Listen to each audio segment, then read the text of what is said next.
Okay, like people know that you've been the pioneer of street art, especially involving Islamic art. So, can you tell us a bit to us fellow Malaysians who doesn't really know about your journey? So I've been involved with graffiti art really going back to the very early 80s. You might not imagine me being a graffiti artist with a suit like this on, but believe me, yeah, it did begin in the 80s on the streets, painting graffiti, like most kids really of that time in that era of the early 80s when hip-hop culture was kind of emerging, and it was something that was, you know, every young person was kind of drawn to. It was the language of young people, you know, this was our expression, and that was the beautiful thing about this culture, this genre, which really captured the voice of people, and expressing that through graffiti art is something that I was drawn to.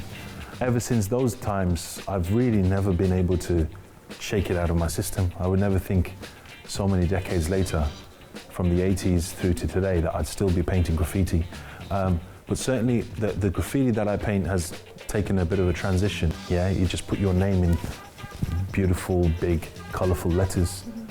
Where really, probably, as I said, around 15 years or so ago, where my art on a public space, on a wall, went towards more painting something that meant something, that said something that was of significance, that something that would be impactful, that would be of benefit to people, that would make them ponder and think and reflect on what they've just seen on the side of a building.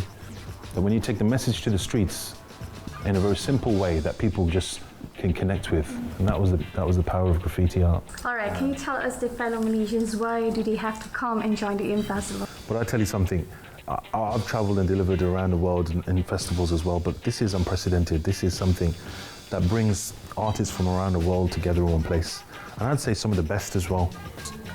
And brings them out into the open for people to see and realise that the creativity to kind of bring meaning to the existence that we lead and then the life that we lead.